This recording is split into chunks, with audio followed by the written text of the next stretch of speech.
Sorry it's been a while, I've been really busy with work, I've not had time for YouTube. Thought I might video this stone that I'm on with at the moment though, because it's a pretty random and cool one. I'm making these triple arches at the moment. I'm on with this big keystone right now, which has got this moulding that runs into just a flat square keystone, but I just thought it was quite an interesting one, so thought you guys might as well join along on the journey.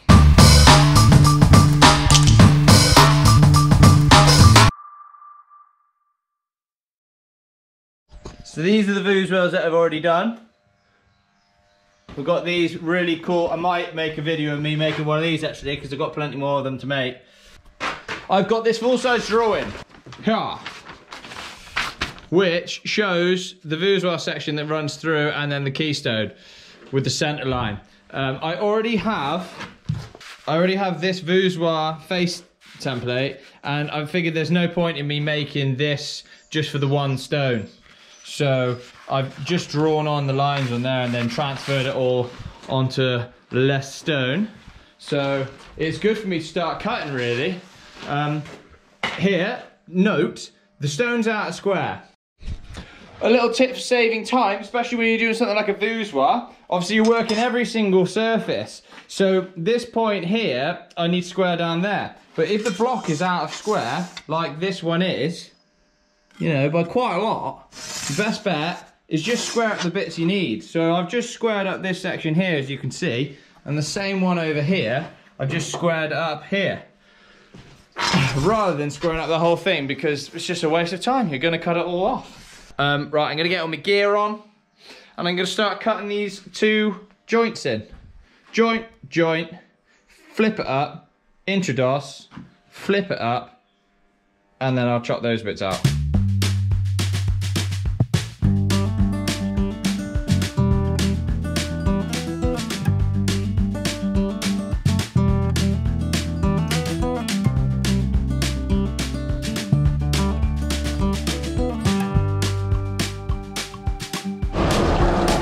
That was short-lived. My grinder stopped working. I found the issue. See this little thing here? This is the brush that goes in there and makes the connection with the copper thing that spins around part of the motor. Brushes. Makita. Sponsored, but no, it's not sponsored by Makita. I wish it was sponsored by Makita. Look, that's what the new one looks like. Woo! So that just goes in here. In there, make sure it's turned off, obviously, obvs. And then this little doofer here connects on there, and then the spring goes on it that holds the connection down. Yeah, there we go. We're up and running again! This is why, if you're a banker mason, if you can, always be prepared. I keep spare grinders and I keep spare brushes, because if you can quickly fix your grinder, or if you can't fix it immediately, have a spare in stock so you're never stuck that day for a grinder. I'd just like to add, I am a self-employed stonemason. I have no liability, health and safety wise, to anyone else. I only have to look after myself. And I would not suggest doing this at all unless you're in my position and you are competent at what you do. If you are not competent, get someone who is competent to do it.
internal curve's done now. It's really nice and flat.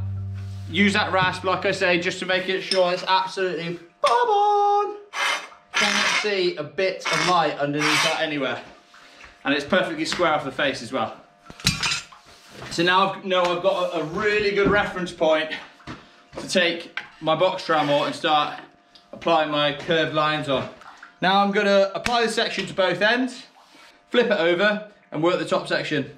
Obviously, when you put something flat on something curved, you've got that gap there, right? But if you tilt the blade forward, then you're making contact with the blade all the way around the front and on the sides. Obviously, the back is still sticking up massively, but if you can optimize and understand how much of a tilt you need to put on it, then when you pass it backwards and forwards like this, you're almost creating a flat section of the blade. It's slightly elliptical, so you're talking fractions of a millimeter. The problem comes when it comes to come to the end, because it's very easy to bend the end off. So it's all good in the center, but then on the ends you have to kind of do a bit more pulling back.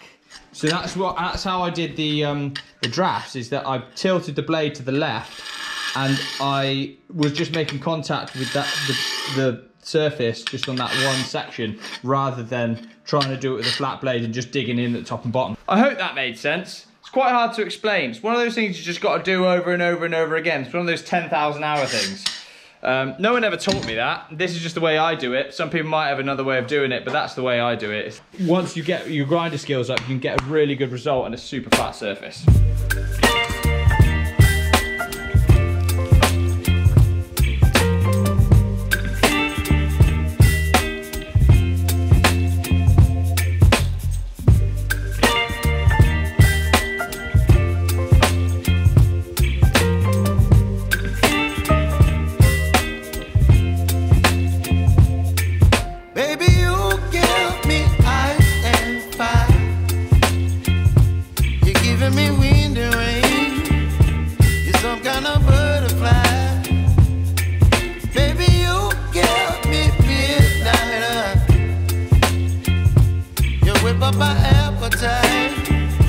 Don't leave me here high and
dry.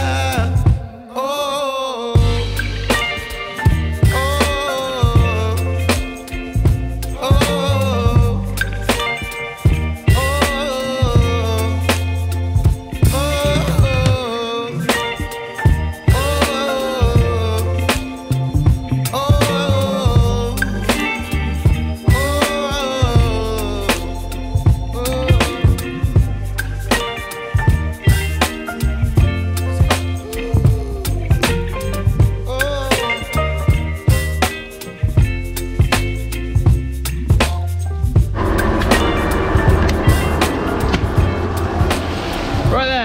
this is where we're at.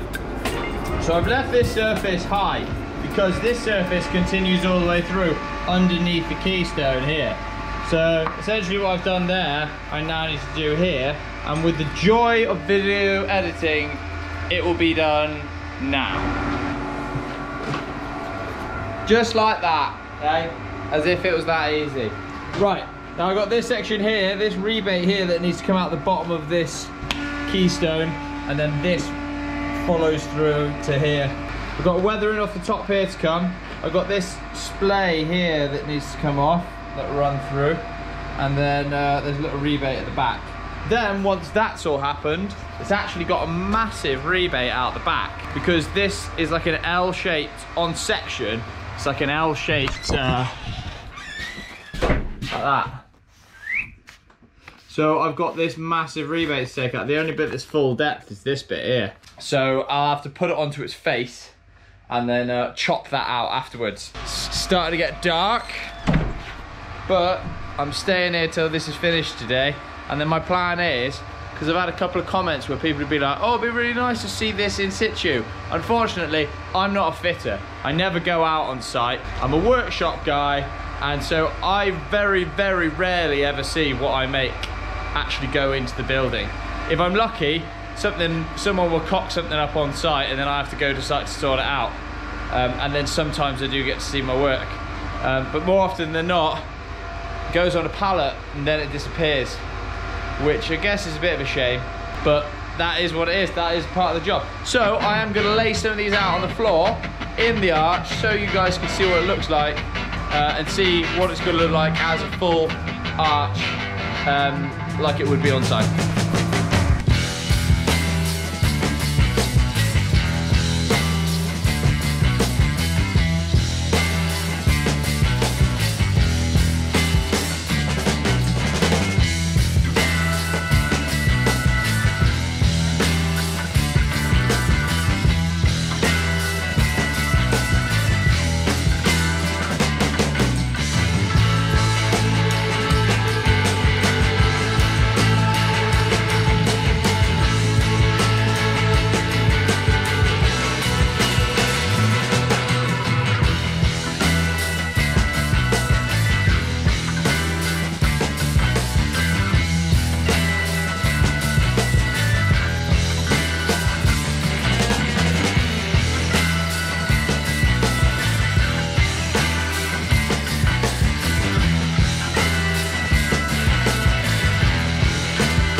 There we have it. It's all done.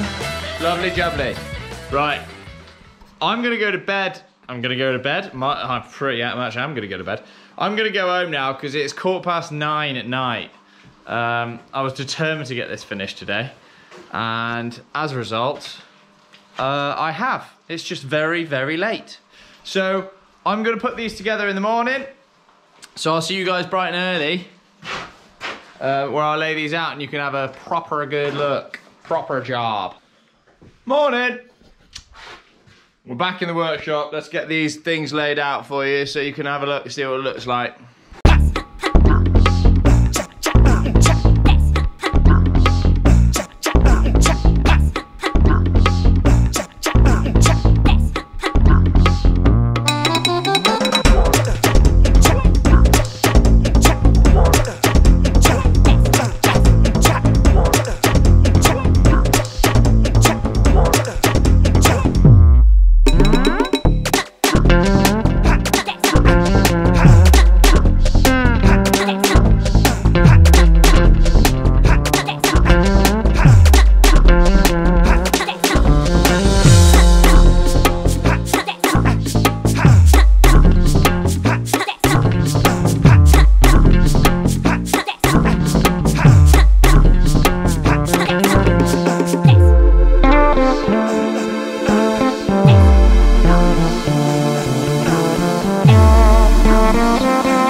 one arch. I hope you really enjoyed this video. If you could like, subscribe, comment, and all that jazz, that'd be great. And I'll catch you again next time. See you later.